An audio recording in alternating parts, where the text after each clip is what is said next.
संतप्त मानस शांत हों, जिनके गुणों के गान में बेवर्धमान महान जिन विचरें हमारे ध्यान में।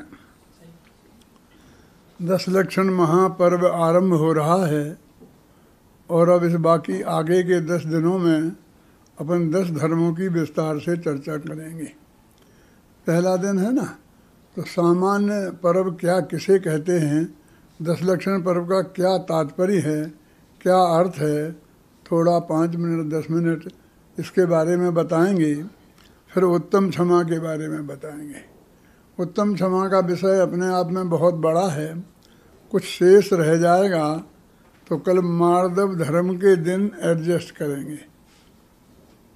इस तरह 2-3 दिन में फिर शेष रह जाएगा तो आर्जव धर्म के दिन एडजस्ट करेंगे। इस तरह इन 3 दिनों में हम 3 धर्मों का स्वरूप आपको बहुत अच्छी तरह बता देंगे।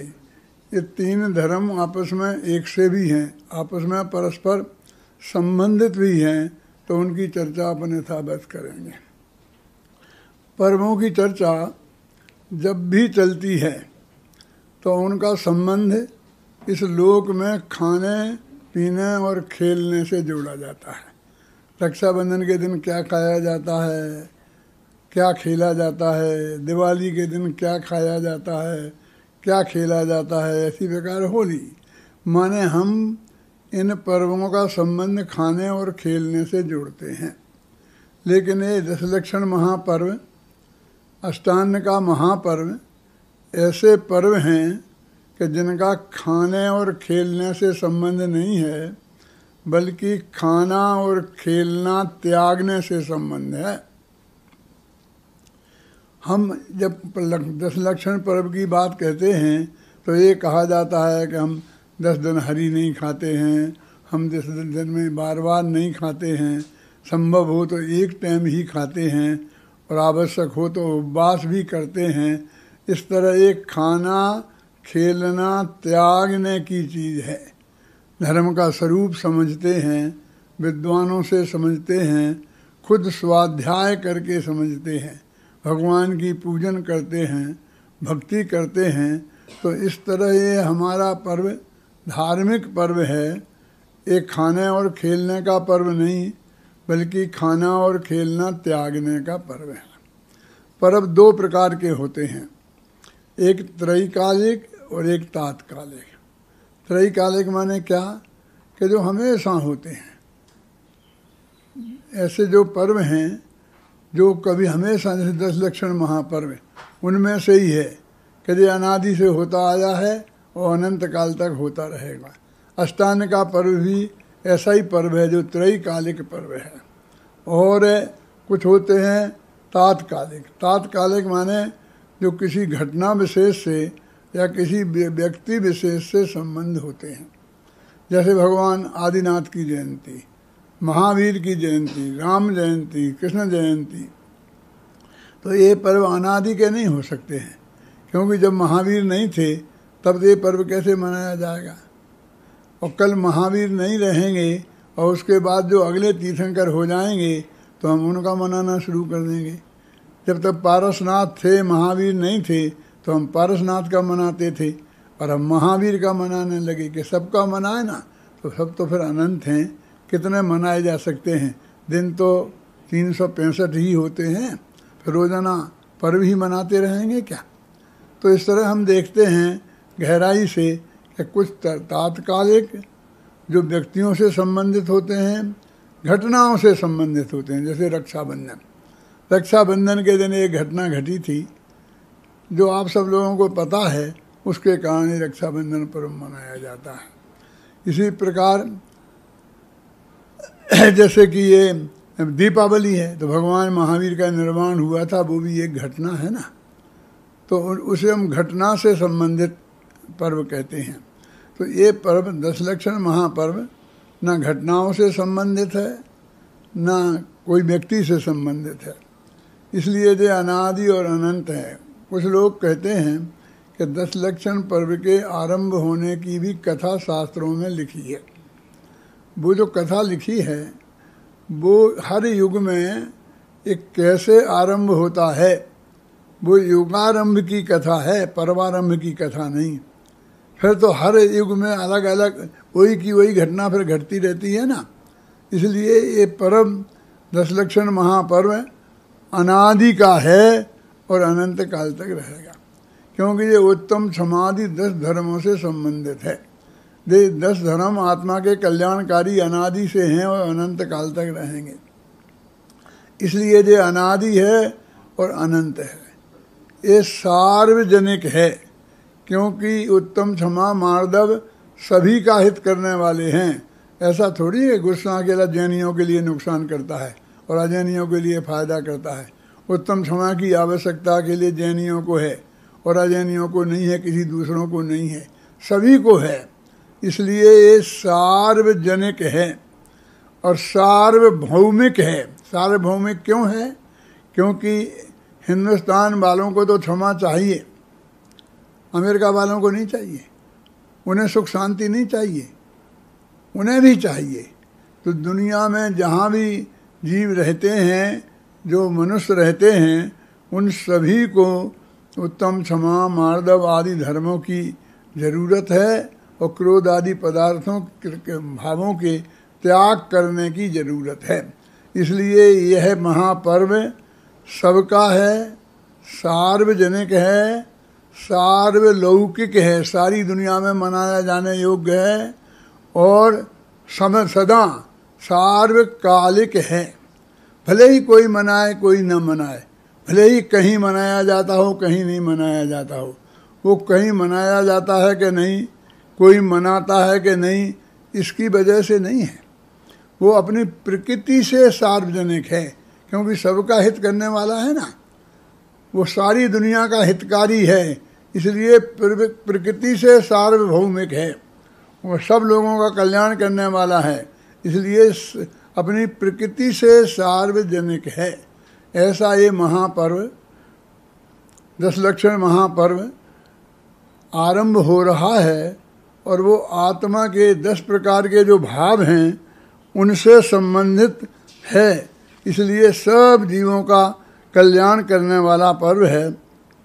देखो, घटनाएं कितनी भी महत्वपूर्ण क्यों ना हो, व्यक्ति कितने ही महत्वपूर्ण क्यों ना हो, आखिर बासी पड़ती हैं।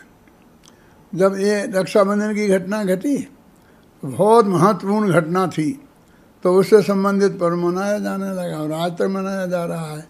यदि इससे बड़ी घटना घट जाएगी तो हम इसे छोड़ के उसे मनाने लग जाएंगे।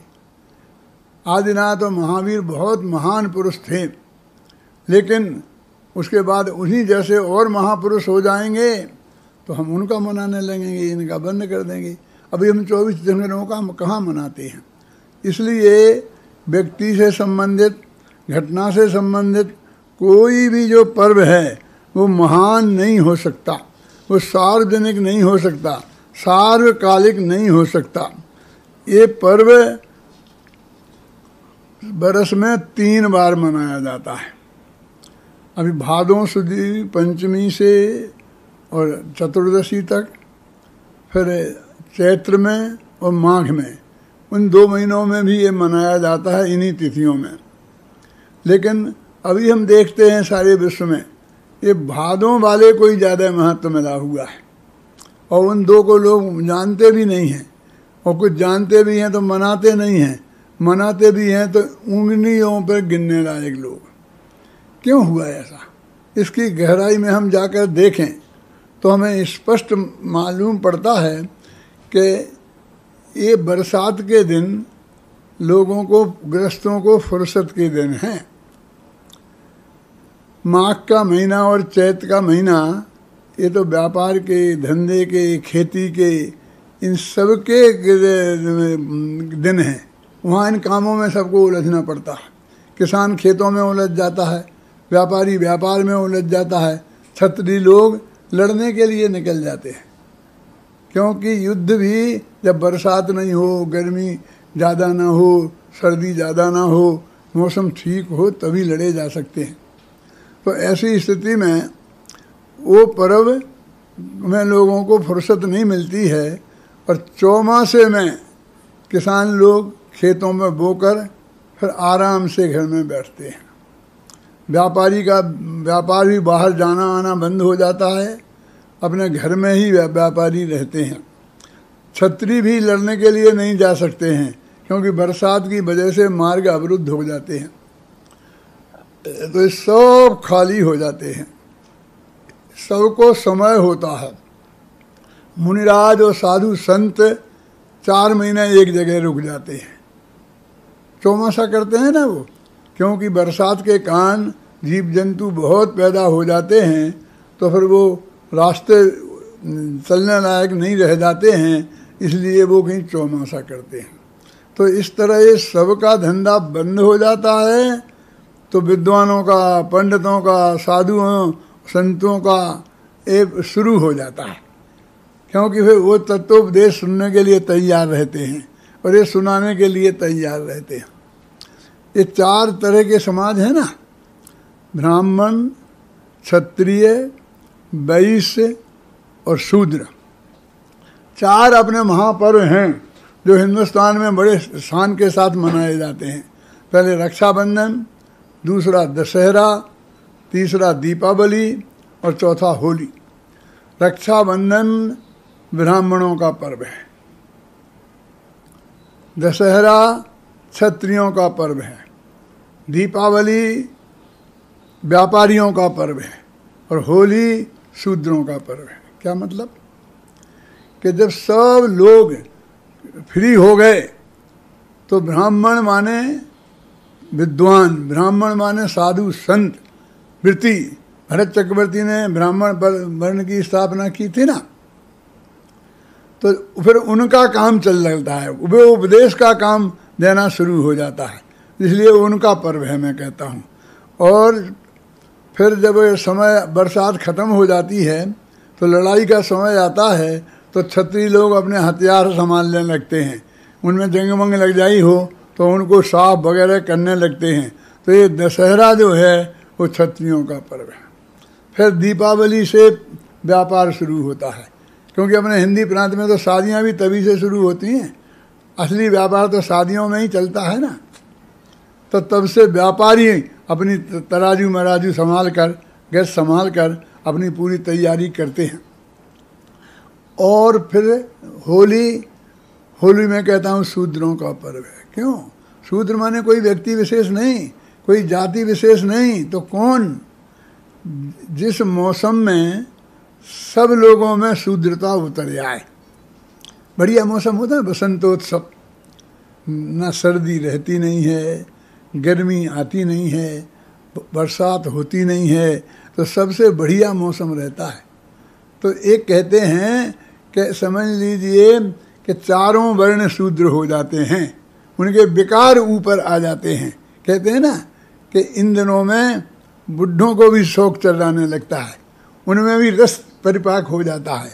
तो इसलिए ये सबका, शूद्रों का माने जिनमें सब में शूद्रता आ जाए, ऐसे लोगों का पर्व है। तो इस तरह है ये 10 लक्षण महापर्व। पर्यूषण का पर्व जो है भादों के महीने का, ये बहुत जोर से सारे देश में मनाया जाता है, सब लोग मनाते हैं। सारी दुनिया में जहाँ जैनी रहते हैं वे तो मनाते ही हैं, और लोगों के लिए भी अत्यंत उपयोगी और मार्मिक पर्व है। अभी अपन को उत्तम क्षमा 10 धर्म क्या है? वास्तव में ये 10 धर्म नहीं है, धर्म तो एक ही है। उस धर्म के 10 लक्षण हैं। इसलिए मैं तो अपनी किताब का नाम है ना ये, इसका किताब का नाम ही धर्म के 10 लक्षण ये रखा है कि धर्म एक है और उसके लक्षण 10 हैं। लक्षण माने क्या?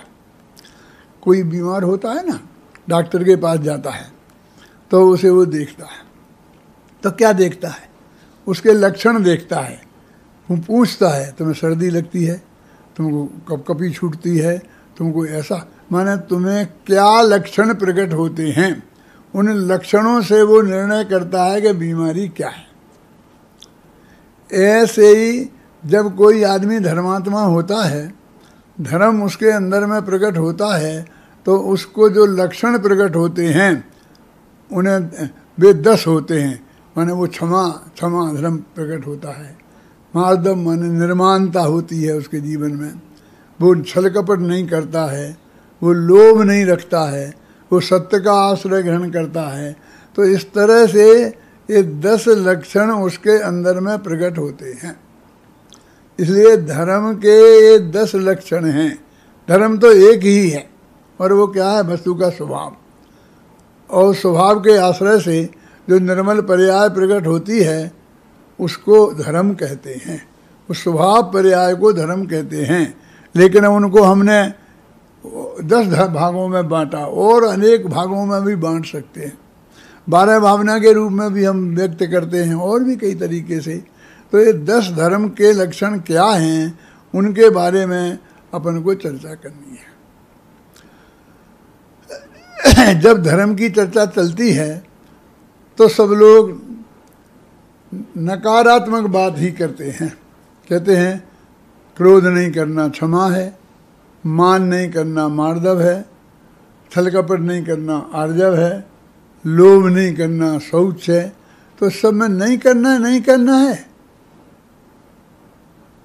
हिंसा नहीं करना अहिंसा धर्म है, झूठ नहीं बोलना सत्य धर्म है, चोरी नहीं करना अचोरी धर्म है, व्यभिचार नहीं करना ब्रह्मचर्य धर्म है, और परिग्रह नहीं जोड़ना अपरिग्रह धर्म है।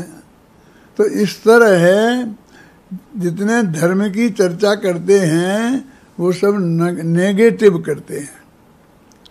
तो धर्म क्या नकारात्मक है?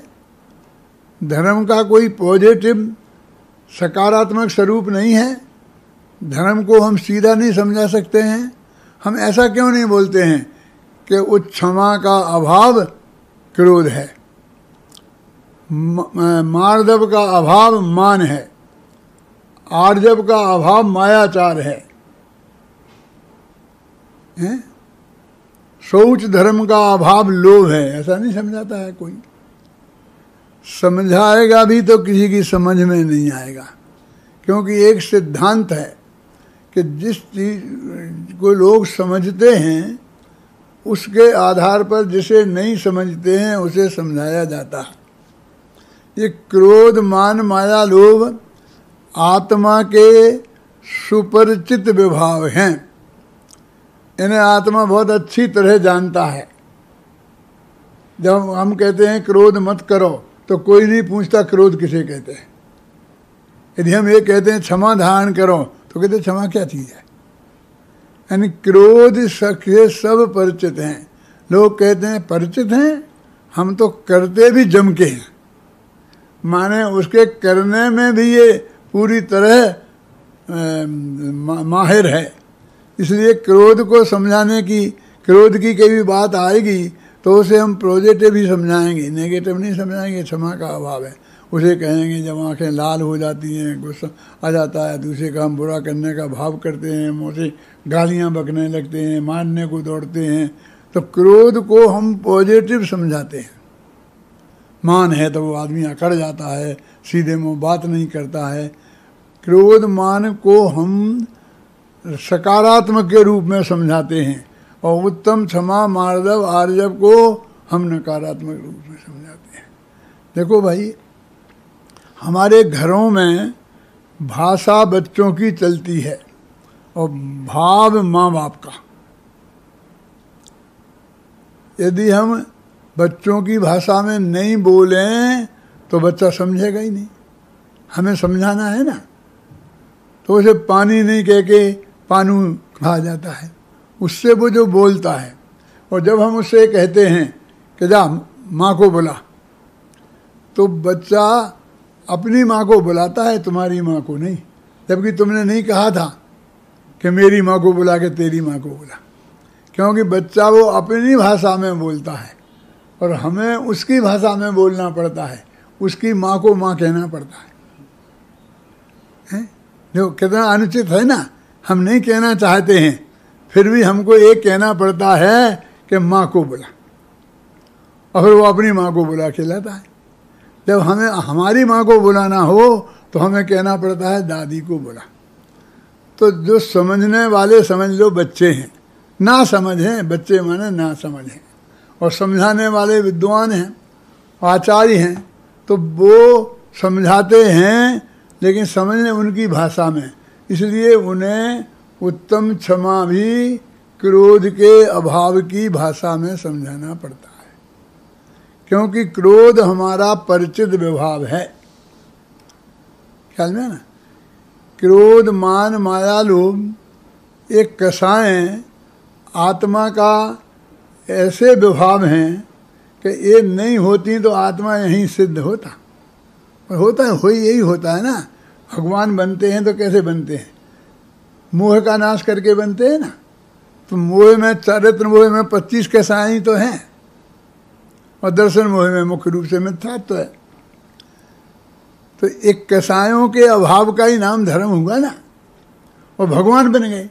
एक कषाय अभाव हुई तो भगवान बन गए। तब जब भगवान बन गए फिर भी धर्म नहीं होगा क्या? हो ही जाएगा ना धर्मा।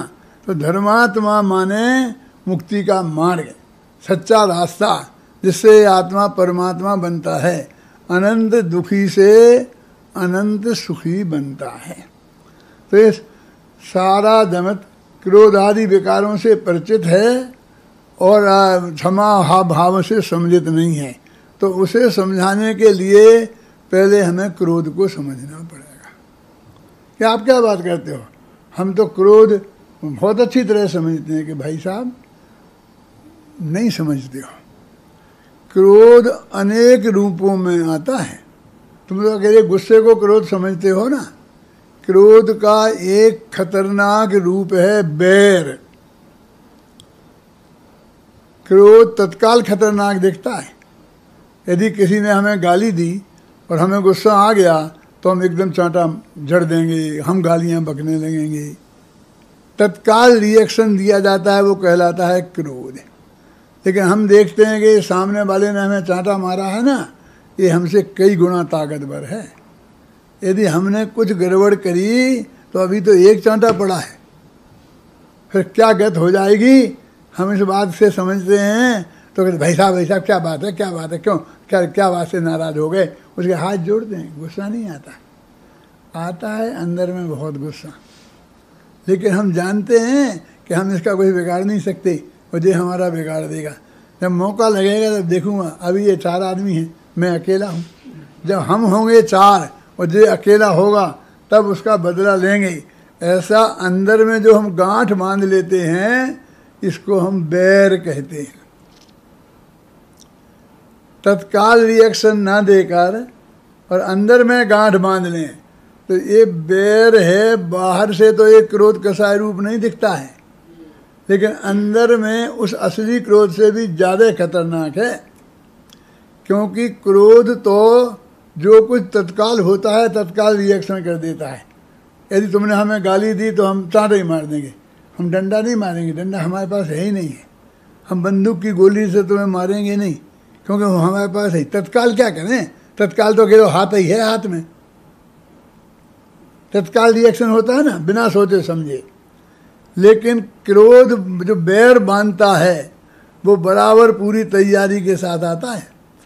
सब हथियार लैस करके आता है और साथियों को लेके आता है, तो वो हमको ज़्यादा नुकसान पहुंचा सकता है क्रोध। और वो अंदर में बहुत काल तक रहता है। क्रोध तो आया, झटपट तत्काल रिएक्शन हो गया और 5 मिनट में कहता भाई साहब ज़रा गलती हो गई, माफ़ कर देना। 1 मिनट में ठंडा पड़ जाता है कि नहीं पड़ जाता है। लेकिन बैर वाला तो बरसों तक चलता रहता है। और बैर अंदर में हम धारण करते हैं। कहते हैं ना, क्रोध किया जाता है और बैर धारण किया जाता है।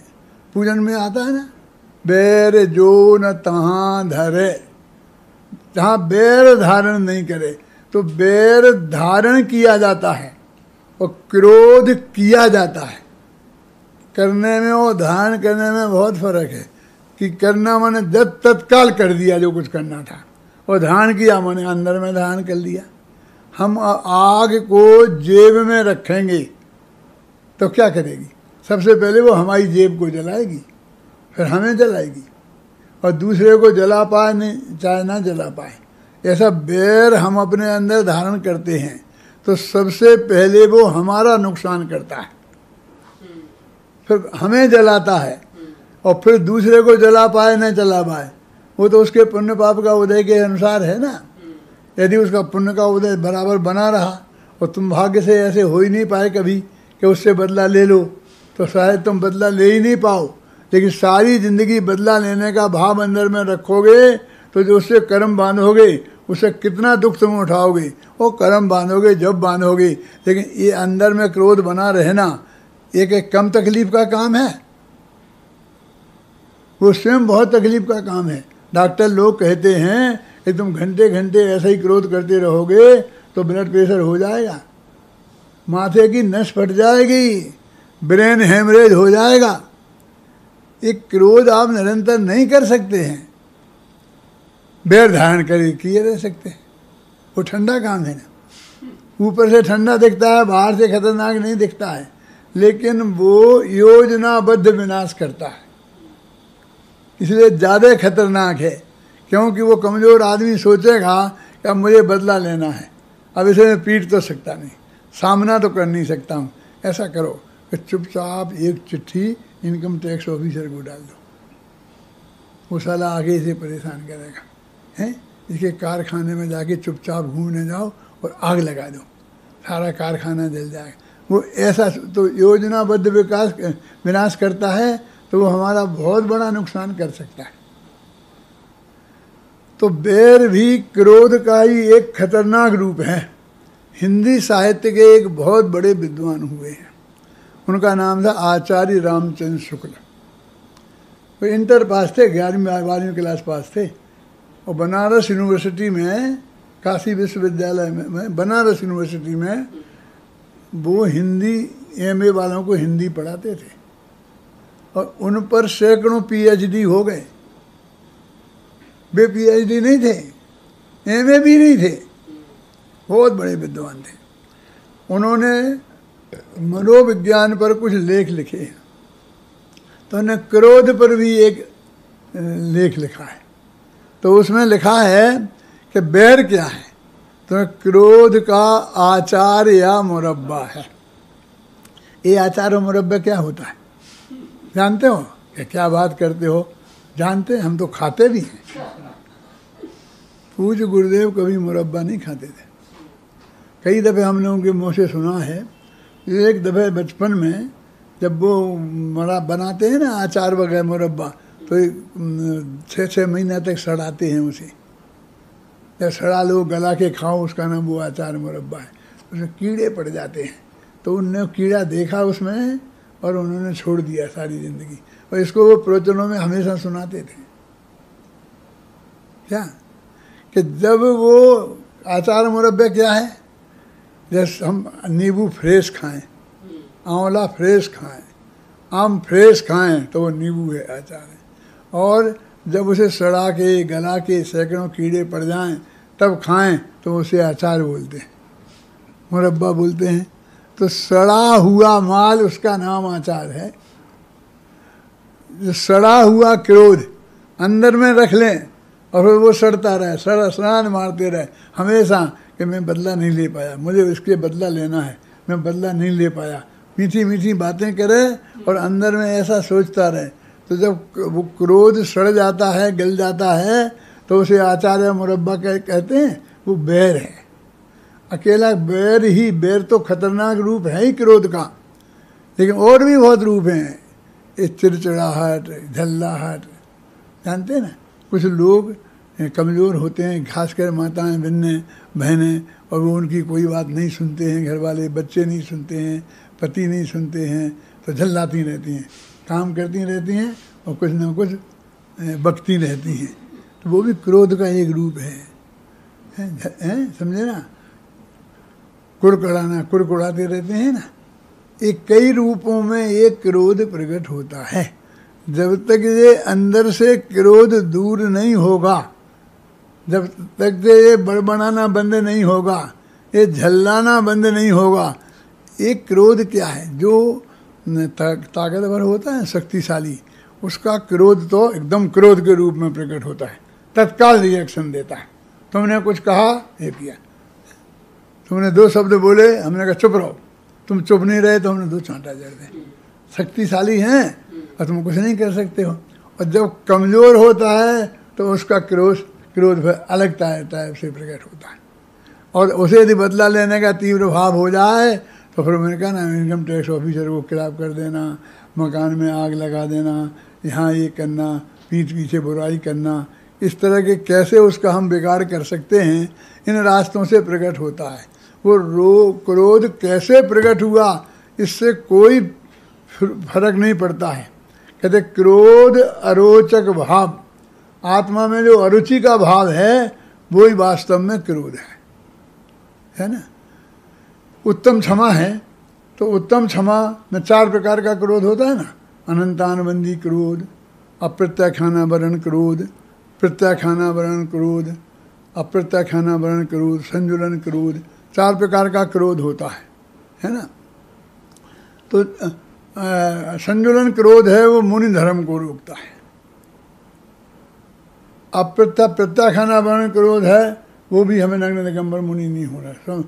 जो संजुलन क्रोध है वो हमें केवल ज्ञान को रोकता है, पूर्ण वीतरागता को रोकता है, ये हमारे अनुवृत्त महावृत्तों को रोकता है। अप्रत्याख्यानावरण अनुवृत्तों को रोकता है और अनंतानुबंधी के साथ सम्यक दर्शन को रोकती है। मिथ्यात्व के साथ अनंतानुबंधी कैसा है, तो अनंतानुबंधी माने अनंत अनुबंध। अनंत अनुबंध माने क्या कि देखो कि कोई मेरी बुराई करेगा तो मेरे से बुरा नहीं समझना। मैंने जैसे उसको निकाल दिया ना, तुम भी समझ लो, तुमने गड़बड़ की तो तुम्हें भी निकाल दूंगा। तो ये हमने उसको मल्टीप्लाई किया ना, माने जो हमने एक के प्रति किया उसका अर्थ है वैसी परिणति जो दूसरा करेगा उसके प्रति हम ऐसा ही करेंगे। तो दूसरा माने 1-2 नहीं, जो भी करेगा, जो ऐसा करेगा मैं उसको स्मारक में नहीं रहने दूंगा, ऐसा बोलता है। अनंतानुबंधी का क्रोधी है? तेरा है स्मारक, तू कल कहेगा कि मैं उसे भरत क्षेत्र में नहीं रहने दूंगा, 6 खंड में मेरा राज्य है। आज तू समझता है कि स्मारक में मेरा राज्य है तो स्मारक में नहीं रहने दूंगा। कल कहता है कि 6 खंड में नहीं रहने दूंगा, और कल तेरा बस चले तो कैसे दुनिया में नहीं रहने दूंगा, तो कहाँ भेजेगा? मोक्ष में भेजेगा। माने अनंत, एक से नहीं अनंत से वो उस टाइप का अनुबंध करता है, वो उसकी अनंतानुबंधी के साथ है, मल्टीप्लाई करता है। इसे सहज भाव से अपने भगवान आत्मा की अरुचि वास्तव में अनंतानुबंधी क्रोध है। जब कोई किसी पर गुस्सा होता है और वो उसे क्षमा नहीं करता है तो क्या होता है आप समझते हो? वो उससे बोलता नहीं, वो उससे बात नहीं करता है, वो उसकी शक्ल नहीं देखना चाहता, यही होता है ना। एक बच्चे से उसका पिता नाराज हो गया, क्यों? किसी ने कहा कि ये जुआ खेलता है, ये करता है, ऐसा करता है, वैसा करता है, और उसके पिता को बहुत भड़का दिया। तो वो एकदम गुस्सा हो गया। वो घर पे आया तो कहा निकल जा मेरे घर से, और उसे घर से निकाल दिया। कहा मेरे को कभी शक्ल नहीं दिखाना, और अखबार में निकाल दिया, इससे मेरा कोई संबंध नहीं है, इसे कोई कर्जा देगा तो मैं उसे देने का जिम्मेवार नहीं, क्योंकि उस पर अनंत गुस्सा आ रहा था। अनंत क्रोध आए तो क्या कर सकता है? वो हिंदुस्तान में से तो निकाल नहीं सकता था, अपने घर से ही निकाल सकता था, तो निकाल दिया। अभी देखना कि वो निकाल दिया, अभी इतने से काम नहीं चलता है। फिर उसके बारे में बात नहीं, पत्नी उससे कहती है कि वो तुम बच्चा का जरा कहीं क्या पता खाया होगा कि नहीं खाया होगा, उसकी बात मत कर। वो उसके बारे में पत्नी की बात भी नहीं सुनना चाहता। उसका दोस्त आया, उस दोस्त ने कहा कि चाचा जी मुझे आपसे एक बात करनी है। हाँ भाव बोलो बोलो, क्या है? तुम बहुत दिन से आए ही नहीं, आजकल आते ही नहीं हो, क्या बात है? क्योंकि वो दोस्त नहीं था घर में तो वो आता नहीं था।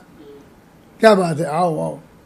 रमेश की अम्मा चाय बनाना, थोड़ा नाश्ता लाओ, सुरेश आया है। उसे प्रेम से बुलाते हैं, चाय पानी बुलाते हैं, सब व्यवस्था करते हैं। फिर वो कहता है कि चाचा जी मैं आपसे ये कहने आया हूँ कि जो आपका लड़का रमेश है उसने जो आप समझते हो वैसी गलती, उसकी बात मत करना, और जो बोलना है बोल, और तुझे क्या चाहिए वो बोल, उस नालायक की बात मत करना, उसकी बात नहीं सुनना चाहता।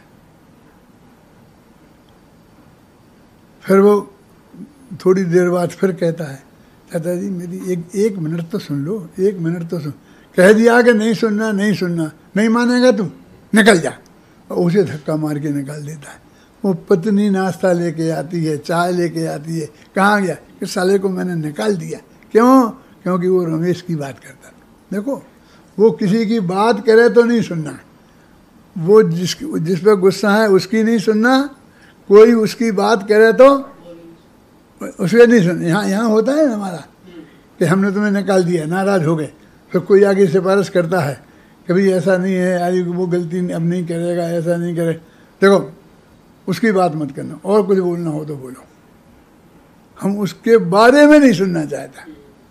तो जिन लोगों को आत्मा से इतनी अरुचि है कि वे आत्मा के बारे की तरफ देखना पसंद नहीं करते हैं, आत्मा की बात सुनना पसंद नहीं करते हैं, जो आत्मा की बात करे उसे सुनना पसंद नहीं करते हैं, यदि जो नहीं माने तो उसे निकाल देना चाहते हैं। हमारा क्या बैर विरोध है इन आत्मा की अरुचि वालों से?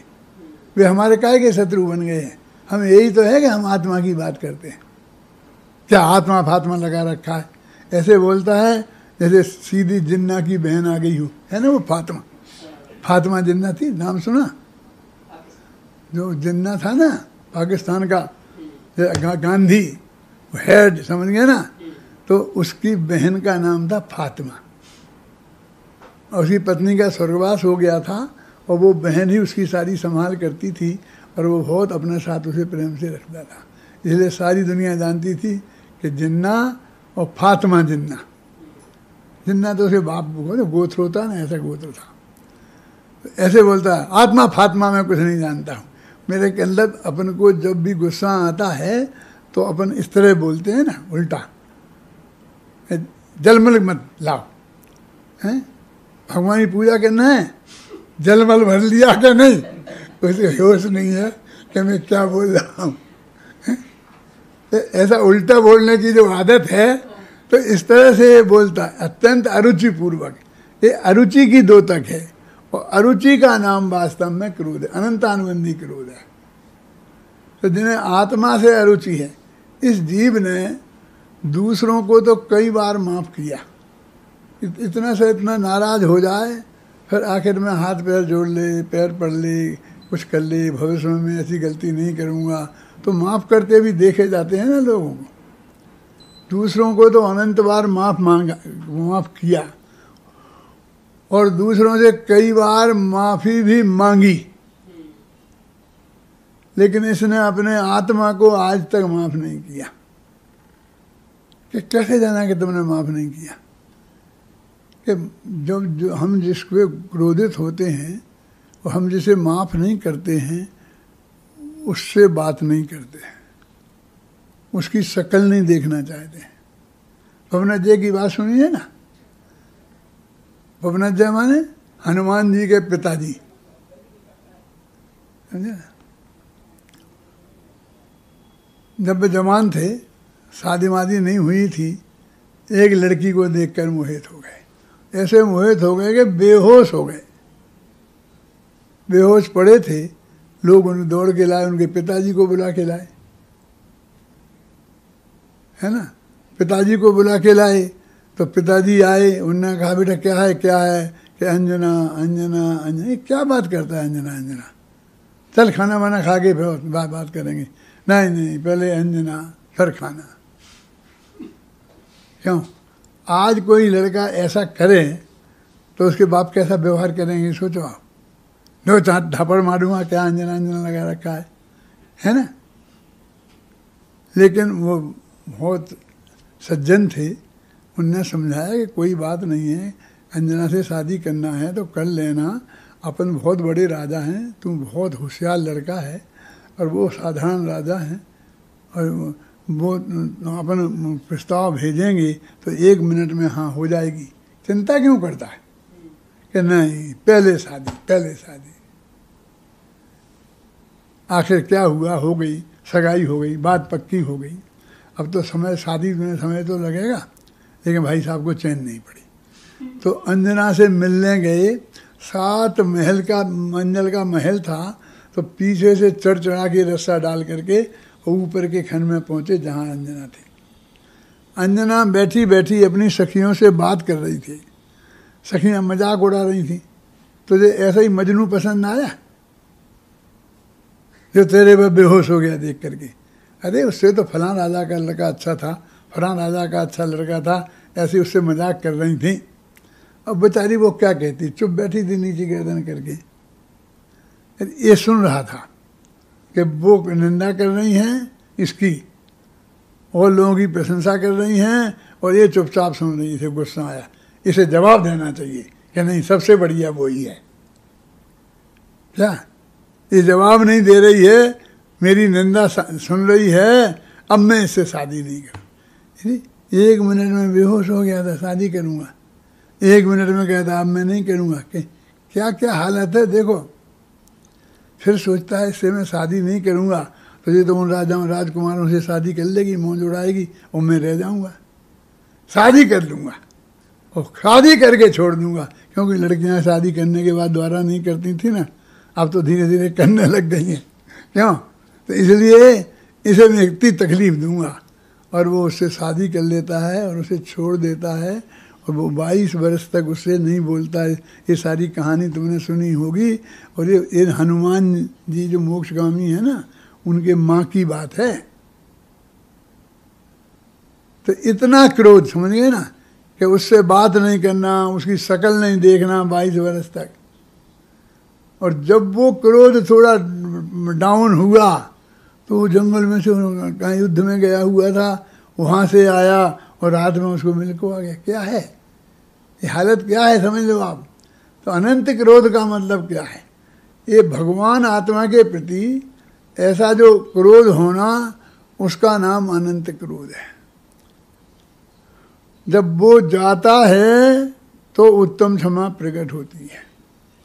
वो किसके? अपने आत्मा के प्रति, दूसरों को माफ करने से नहीं। पूज्य गुरुदेव श्री फरमाते थे कि इस आत्मा ने दूसरों को तो कई बार माफ किया, लेकिन अपने आत्मा को माफ नहीं किया। कि अपने आत्मा को माफ कैसे किया जाता है?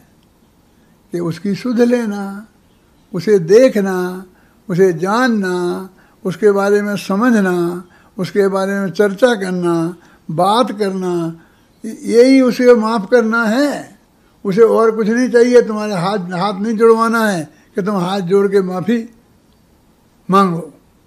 तो जब तक हम आत्मा दूसरों को माफ़ करेंगे और अपने आत्मा को नहीं माफ़ करेंगे तो उत्तम क्षमा धर्म प्रकट नहीं होगा। ये क्षमा शब्द के साथ जो उत्तम शब्द लगा हुआ है ना, ये सम्यक दर्शन की सत्ता का सूचक है कि सम्यक दर्शन के साथ जो क्षमा होती है वो उत्तम क्षमा है। सम्यक दर्शन के बिना 10 धर्मों में से कोई धर्म नहीं होता। इसलिए हर एक धर्म के साथ उत्तम क्षमा, उत्तम मार्दव, उत्तम आर्जव, ये पद शब्द लगे हुए हैं ना, ये शब्द लगे हुए हैं। तो उत्तम माने सम्यक दर्शन सहित। लोग कहते सम्यक दर्शन की क्या जरूरत है, पर क्रोध नहीं करो, उत्तम क्षमा हो गई। कि भाई साहब क्रोध नहीं करो, सम्यक दर्शन के बिना क्रोध नहीं करो, ये बनता ही नहीं है। क्योंकि क्रोध उत्पन्न कैसे होता है? कि जब पर पदार्थ हमें सुखी दुखी करते हैं, हमारा भला बुरा करते हैं, हमें मारते जलाते हैं, हम ऐसा मानते हैं तो क्रोध उत्पन्न होता है।